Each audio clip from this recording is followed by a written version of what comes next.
Hey everyone, my name is Kari Bradley. I am the general manager of Hunger Mountain Co-op, and this is going to be a brief report of our impact as a cooperative over the past year, and in fact over our 50 years in business.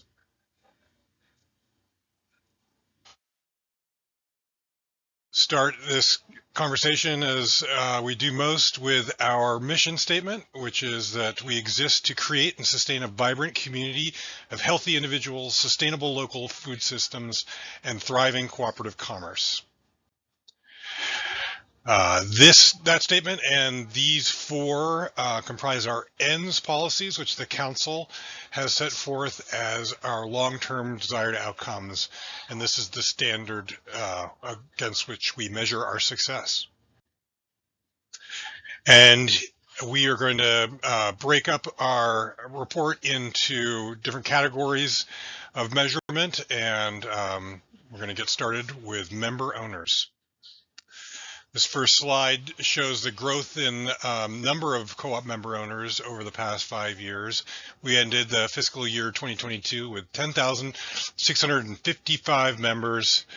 Approximately 1 in 6 man, woman, and child in Washington County is equivalent is a member owner of the co-op.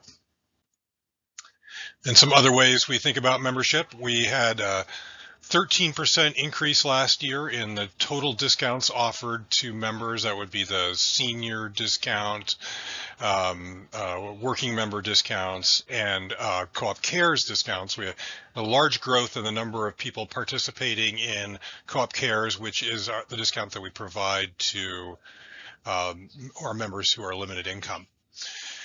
At this point in our history, we have amassed $1.4 million in paid inequity. This is the investment that co-op owners have made in the co-op directly. And in last year's shopper survey, on a scale of 1 to 5, we had an average of 4.7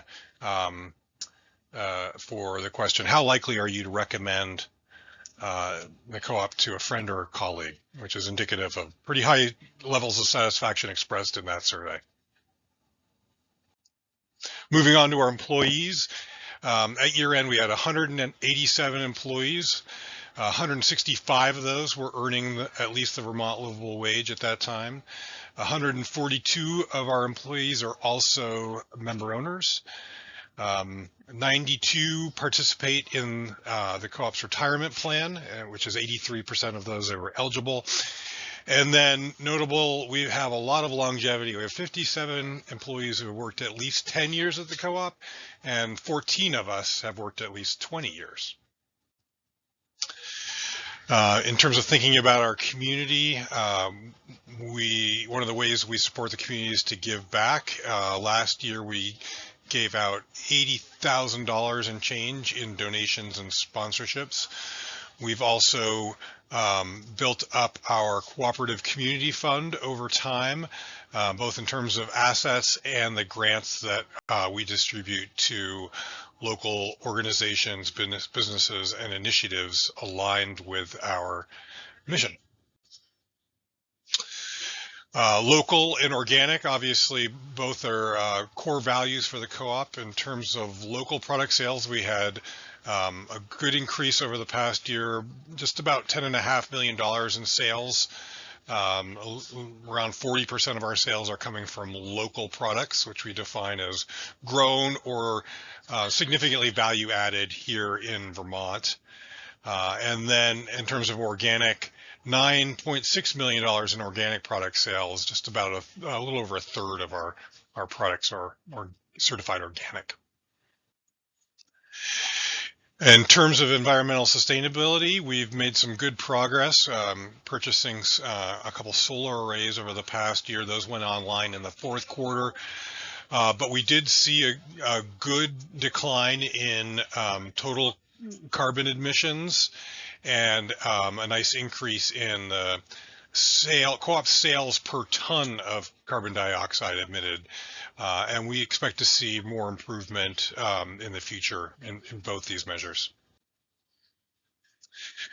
In terms of financials, we did see pretty good growth over the past year, reaching $27.3 million in total sales. You see there's been sort of steady growth, more or less in line with the rate of price inflation over the past 5 years. Some of the highlights from the past year, and we're still looking at a draft. The audit is being completed as I present this. But we had net operating income on a book basis of about $275,000. Unfortunately, on a taxable basis, there was no net income, and so there will not be a patronage refund for this year. On our balance sheet, things are looking good. We have a current ratio of 3.2, so a pretty high level of liquidity for a grocery store, and a relatively low level of debt, liabilities to equity. About 44 cents we owe for every dollar of what we own. And finally, in terms of cooperation, a couple ways we measure cooperation. We have our investments in other cooperatives and associated loan funds, and we reached $674,000 that are invested. Those for the most part, those investments are providing a financial return, but of course they're also helping to build the co-op economy. And we sell products from other co-ops. Last year, $1.4 million in sales from other cooperatives, just about 5% of our total sales. So that wraps up the summary. There's ways to learn more, including attend our annual member meeting. This year is going to be Thursday, November 10th. It's a virtual meeting online from 6 to 7:30. We're going to be celebrating our 50th anniversary. Got a nice program planned for you. We will be announcing the winner of our Cooperative Community Award. We also have grants that we'll be giving out from our Cooperative Community Fund, and recognizing employees. So I hope you can join us, and in order to pre-register, you just need to visit our website, hungermountain.coop, and get registered, and we'll send you the Zoom link for that meeting. We also have the opportunity for some roundtable discussions, Thursday, November 3rd at 5, and Monday, November 15th at 6. And again, you would find the link for those at hungermountain.coop. Be an opportunity to get some more information, ask questions, have discussion, whatever meets your needs. And if you'd like, you can submit comments and questions ahead of time for the annual meeting at hungermountain.coop. And you can also contact me. I'd love to hear from you. My phone number is 802-262-3219, or email me at karib@hungermountain.coop.